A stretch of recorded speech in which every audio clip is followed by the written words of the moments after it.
It's Ron over at Becoming Enlightened Together. So we have another read.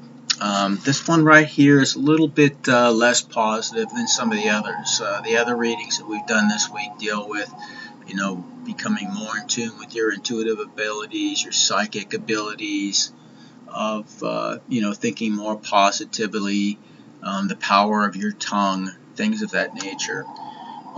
Today we're talking about how sometimes things happen in our lives we weren't prepared for, sudden changes and setbacks, reversals, major changes, repetition, bad timing, conflicts, and sometimes even poverty. And that's the overall energy presently that we have right now with Yera in the reverse. Now, Yera is one of the 9 out of the 24 that looks the same, upright or reversed. So I go with my intuitive ability, plus I always throw a lot as well to confirm that indeed this rune is actually being represented in the upright or reverse, because it does change the overall reading itself, obviously. Just like in tarot, the reversal of the reading can be it can change the entire energy of the reading. And this one is in reverse, so it means exactly the things I've just stated. Again, unforeseen changes, bad timing, repetition, and possibly poverty and conflict. Okay. Now, the obstacles and challenges we have is a good rune. It's that of mighty Odin himself. This is his rune. This is Ansus. Okay. Now, Ansus talks about ancestral God. So it is attached to Odin per se, because in the Nordic belief system he was the preeminent god. Before him, I believe Tyre was looked many times as being the preeminent god, but they're very oftentimes looked at as being archetypes, in terms of Tyre also being part of Odin in terms of his, his wisdom and his justice and things of that nature, which has been more or less segregated into the realm of Tyre, the god Tyre. Anyway, a whole other subject, and basically what it stands for is wisdom, apprenticeship of some time, tests, inspiration and advice.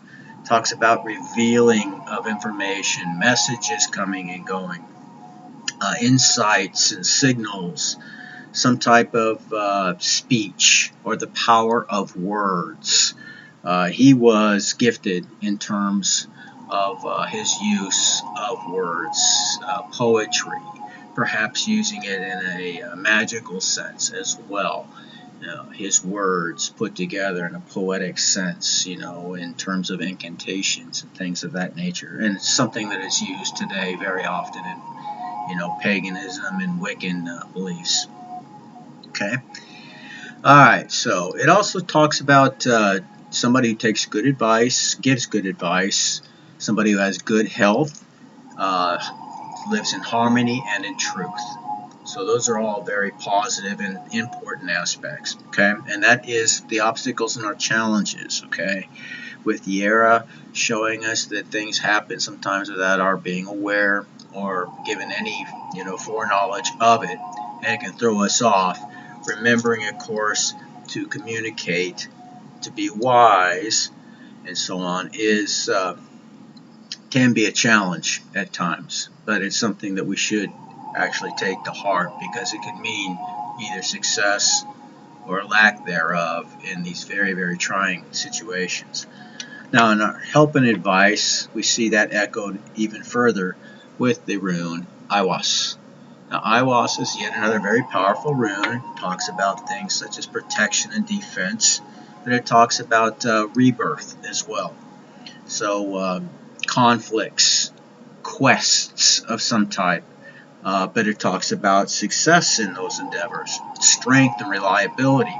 It talks about one's responsibility and, someone who should be trustworthy, somebody who is enlightened, somebody who has great endurance, not just physically, but also, psychologically or mentally. As we all know, sometimes the psychological can drain us every bit as much or even more so than a physical, manifestation of some type. So it talks about protection, a driving force to acquire, motivation, and a sense of purpose. It talks about somebody having their sights set upon a goal that can be achieved and doing so, achieving it. And it talks about somebody who is honest and that they can be depended upon. So again, that is your obstacle and challenge in this particular situation that you may be going in or going, well through by the time you hear this message. Be strong is what it's saying. Be who you really, really are. Don't succumb. Don't try to take the easy way out. Now, the future outcome is not so positive, and that's Berkana in the reversal.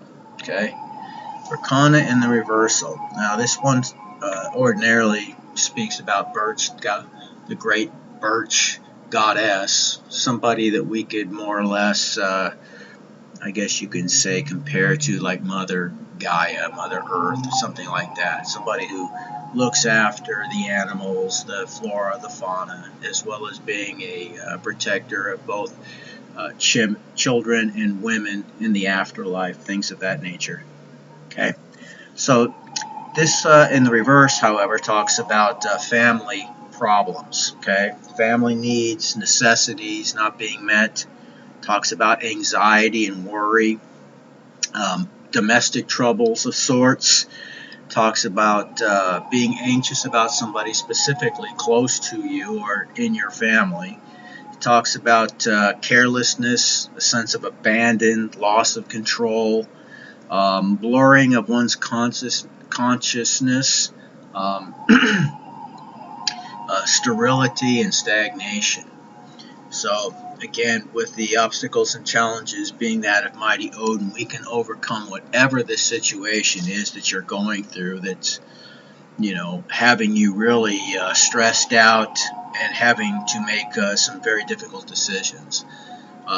It's telling you to remain honest, to use your words wisely, and to do it truthfully. Okay?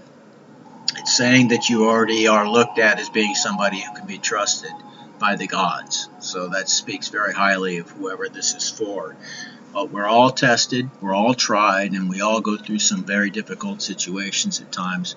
So I leave you with this message and with the idea that you have the energy that's available, the encouragement to be strong at this time, and to remember that no matter how bad things are right now, they will get better. Okay? So hang in there, stay tough, stay victorious, and I'll see you again very, very soon. Bye-bye. God bless.